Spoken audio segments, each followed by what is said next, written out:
Damai sejahtera Allah yang melampaui segala akal, kiranya mengawal hati saudara-saudara sekalian di dalam Kristus Yesus Tuhan kita.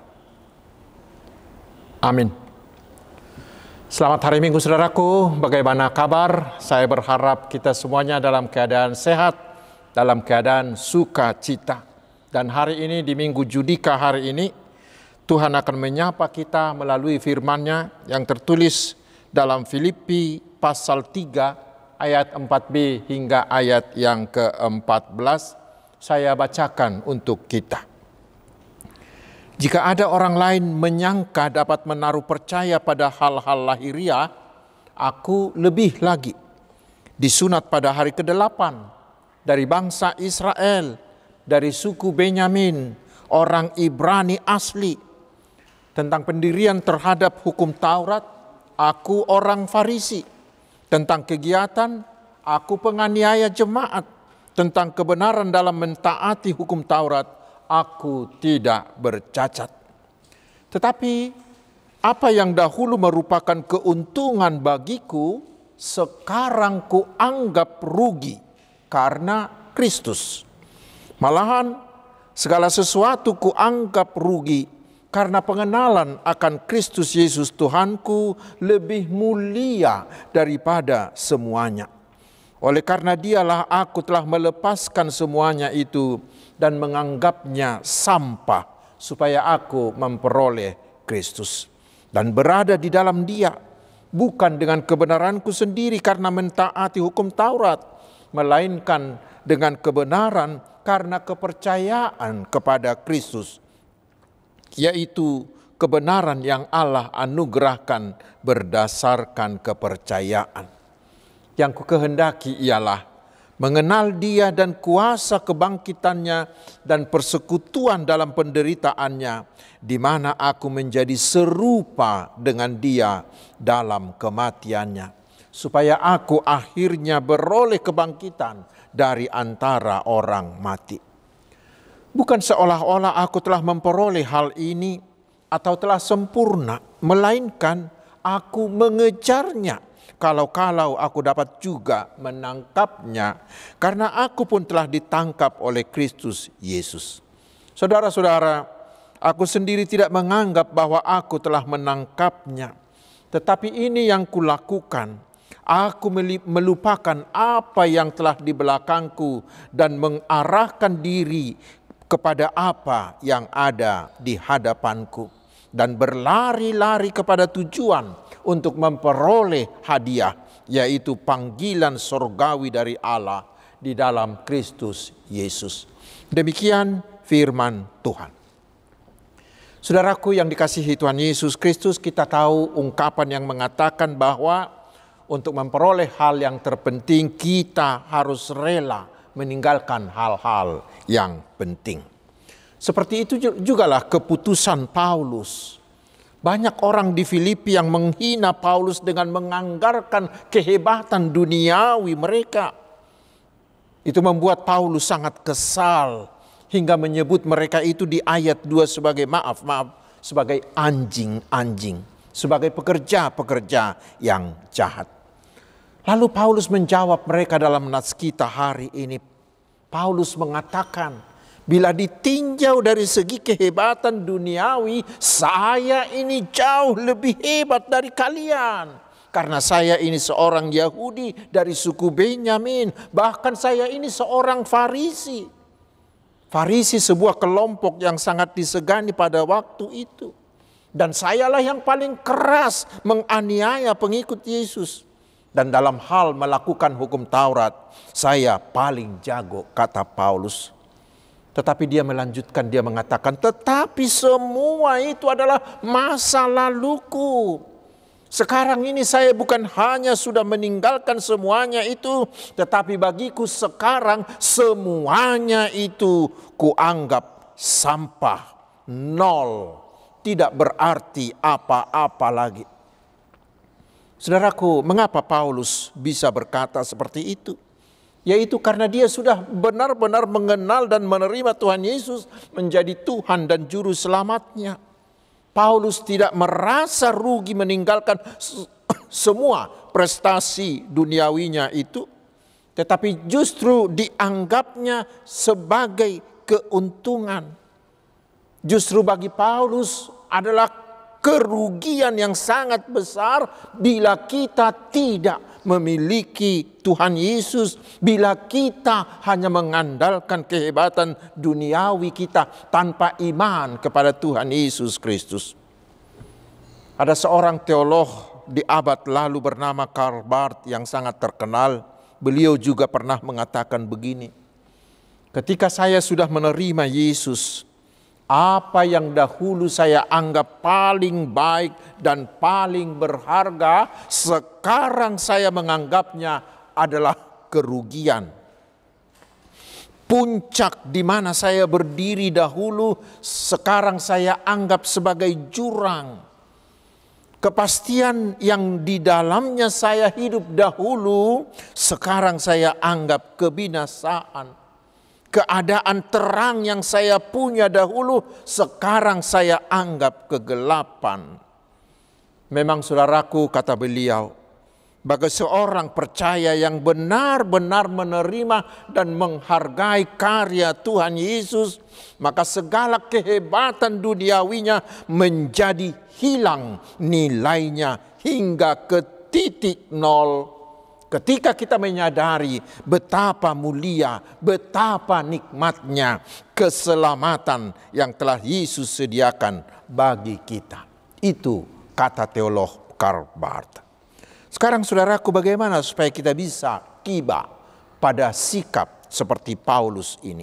Caranya adalah kita harus benar-benar menghayati firman Tuhan yang tertulis di 1 Petrus 1 ayat 18 hingga ayat 19 yang mengatakan, saya ini ditebus oleh Tuhan Yesus dengan harga yang sangat mahal, bukan dengan emas, bukan dengan perak, melainkan dengan darahnya sendiri. Betapa mahalnya. Saudaraku yang sudah ditebus oleh Tuhan Yesus,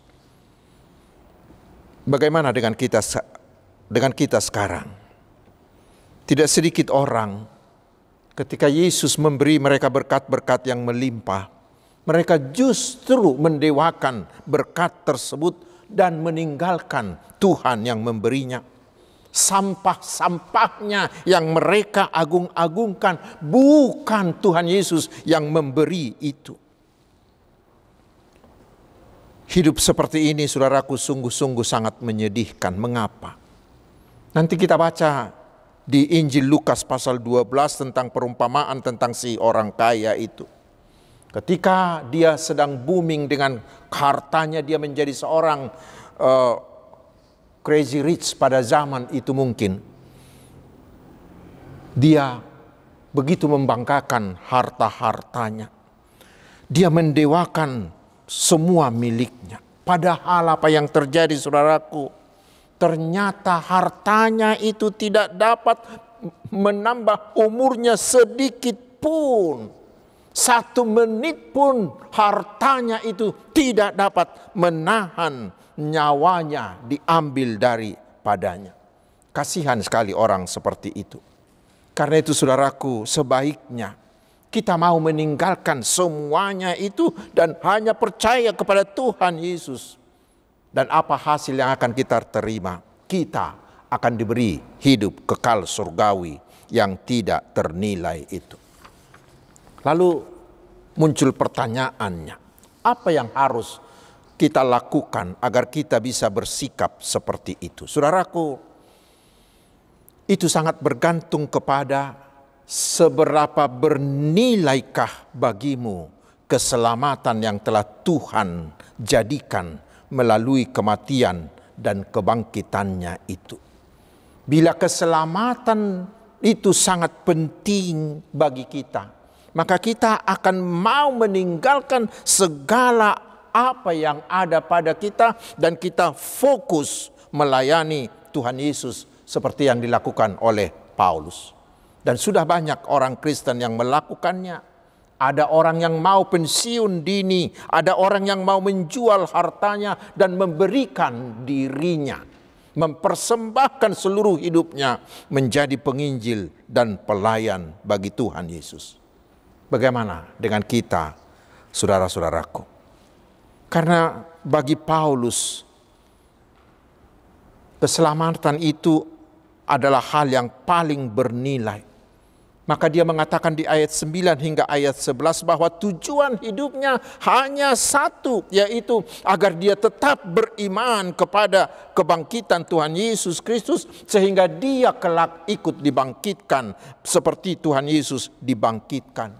Karena iman seperti itulah yang akan menyelamatkan. Iman seperti itulah yang akan memberinya keselamatan sempurna. Sehingga seluruh hidupnya dia arahkan dan dia habiskan untuk itu. Tetapi saudaraku, bila kita membaca di ayat 12 hingga ayat 14, Paulus mengatakan bahwa hidup dalam iman seperti itu adalah sebuah pertandingan, perlombaan. Apa artinya?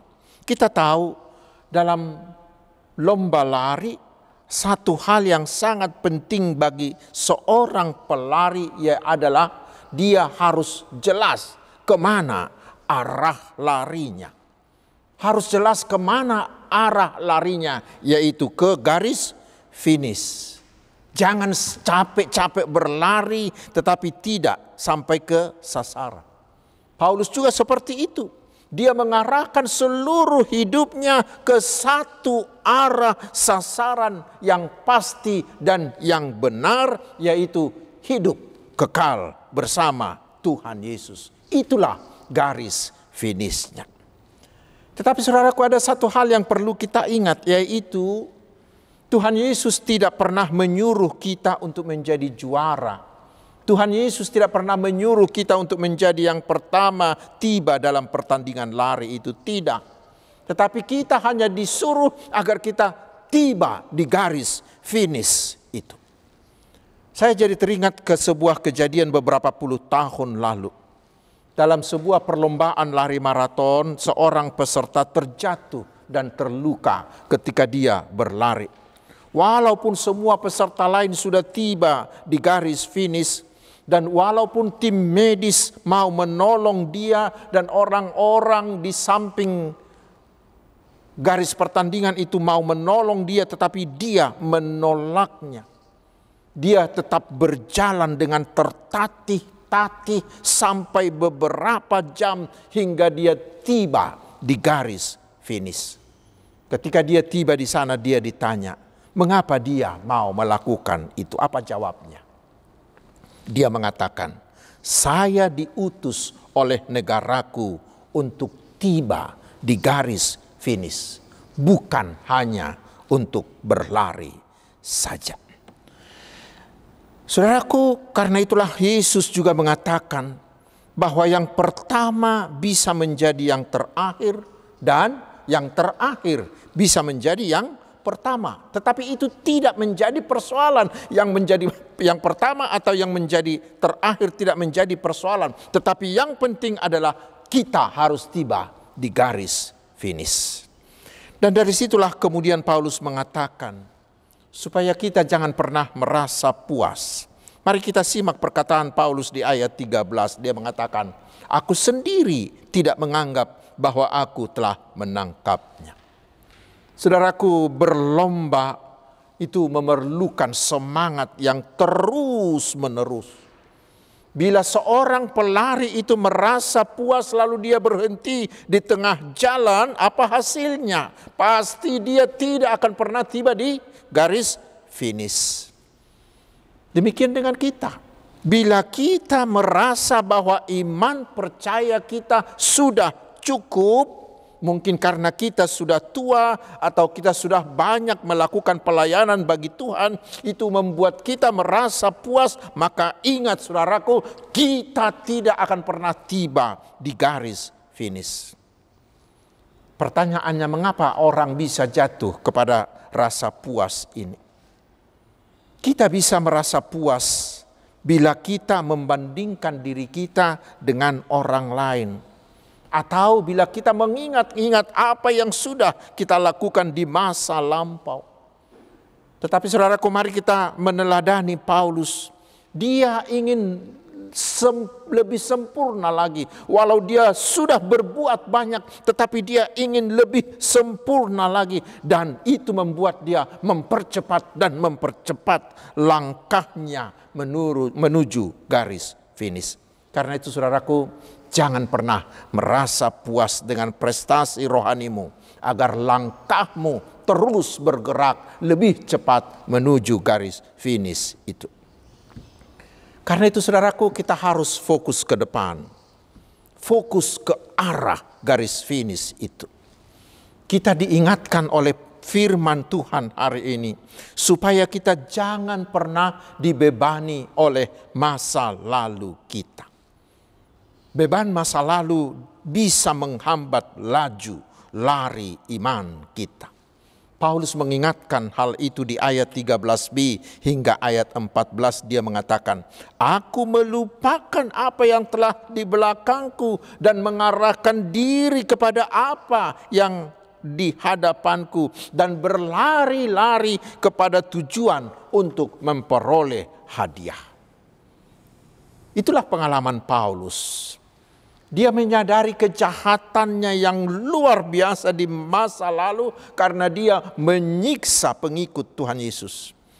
Tetapi sesudah Tuhan Yesus menangkap dia di jalan menuju Damaskus itu, dan dia menjadi murid Tuhan Yesus, dia tidak mau membiarkan dosa-dosa masa lalunya itu membebaninya. Dia tidak mau membiarkan itu menghambat laju langkahnya. Mengapa? Karena dia percaya bahwa Tuhan Yesus telah menghapus dosa masa lalunya itu. Bagi Paulus, masa lalunya itu tidak berguna lagi karena toh dia tidak mampu mengubahnya. Karena itulah dia memfokuskan seluruh hidupnya ke masa depan menuju Kristus. Saudaraku, mengikut Yesus berarti memulai hidup baru. Hidup yang lama tidak boleh menjadi beban yang memperlambat atau menghentikan langkah kita menuju masa depan.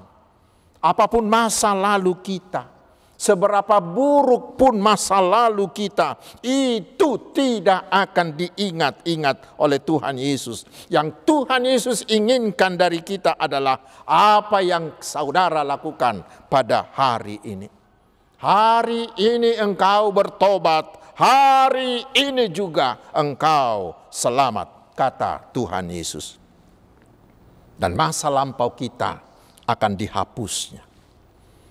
Orang pintar memang mengatakan, masa lalu tempat bertanya, masa depan tempat berharap, dan masa kini adalah tempat untuk melakukan. Tetapi melupakan masa lalu bukan berarti kita tidak boleh mengingatnya lagi, bukan.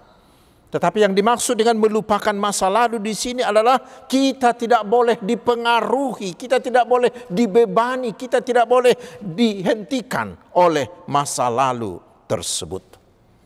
Saudara-saudaraku, sahabat-sahabat Tuhan Yesus yang terkasih, firman hari ini juga mengingatkan kita bahwa dalam lomba lari iman tersebut kita harus fokus karena banyak godaan. Perlombaan iman ini bukan tanpa gangguan. Si iblis menonton di samping garis lintasan lomba. Dan dengan segala upayanya, dengan segala kelicikannya, dia terus menggoda kita agar kita keluar dari lintasan. Dia juga menawarkan godaan-godaan keindahan dan kenikmatan dunia supaya kita berhenti dan mengalihkan langkah kita kepada Dia. Dengan segala upaya, si iblis menggoda kita agar keluar dari lintasan, terutama dengan menawarkan keindahan dan kenikmatan duniawi itu. Saudaraku, dalam hal ini dituntut dari kita kesetiaan dengan fokus pada lintasan perlombaan iman menuju tujuan akhir hidup kekal itu. Dan yang terakhir, saudaraku, kemenangan atlet itu ditentukan oleh latihan yang teratur. Firman Tuhan mengajak semua orang percaya, mengatakan latihlah dirimu beribadah. 1 Timotius 4 ayat 7. Pasomal-somal madirim Tuha daulatum. Maka dengan demikian hidup kita bisa tetap berkenan bagi Tuhan. Dan salah satu cara untuk melatih diri beribadah yang paling ampuh adalah lakukan firman Tuhan yang kau dengar. Lakukan firman Tuhan yang kau baca. Dan mulailah itu dari hal-hal yang kecil setiap hari. Sehingga itu menjadi kebiasaanmu dan akhirnya menjadi karaktermu. Dan karakter seperti itu akan membentukmu menjadi orang yang berkarakter sama seperti Tuhan Yesus. Itulah garis finish kita. Selamat berlari menuju garis finish. Amin. Mari kita berdoa.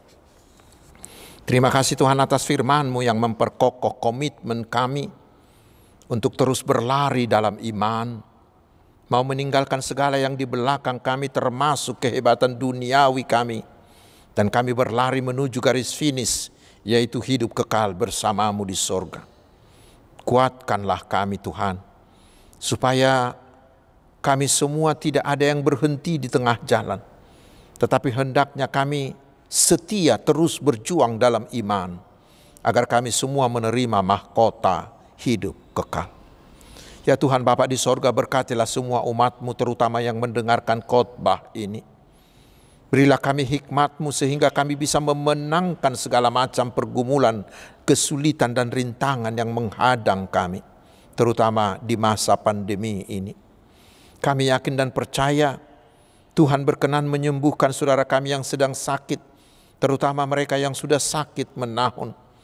Juga Tuhan akan memberi keberhasilan atas seluruh pekerjaan, usaha, juga bisnis, juga studi dan pelayanan kami. Ya Tuhan, kami memohon belas kasih-Mu untuk perdamaian dunia ini, sehingga semua perang dan kekerasan bisa dihentikan, dan semua masalah dapat diselesaikan dengan dialog dalam kasih. Dan biarlah kuasa-Mu yang tak terhingga itu segera membuang virus COVID ini dari atas dunia ini. Ya Tuhan yang Maha Kasih, berkatilah seluruh gereja-Mu, berilah kuasa-Mu bagi para hamba-Mu, sehingga pelayanan mereka semakin berhasil, semakin banyak jiwa yang dimenangkan untuk Tuhan Yesus. Bukalah pintu bagi pekabaran Injil, dan kobarkanlah roh penginjilan di hati seluruh umat-Mu, sehingga kerajaan-Mu semakin meluas. Bapa yang Maha Baik, berkatilah pemerintah kami agar tetap berhikmat dan bersemangat membangun kesatuan, juga keamanan dan kesejahteraan bangsa ini. Dan oleh bantuan-Mu kami bisa segera dipulihkan dari akibat pandemi ini. Jauhkanlah para pemecah belah, juga kaum ekstremis, juga kaum teroris dari negeri ini. Tetapi berilah roh-Mu di hati semua bangsa ini, sehingga kami tetap kokoh dalam persatuan dan saling menghormati. Terpujilah nama-Mu ya Tuhan Bapa yang Maha Baik. Di dalam nama Tuhan Yesus kami berdoa, dan kehendak-Mu lah yang jadi atas kami. Amin.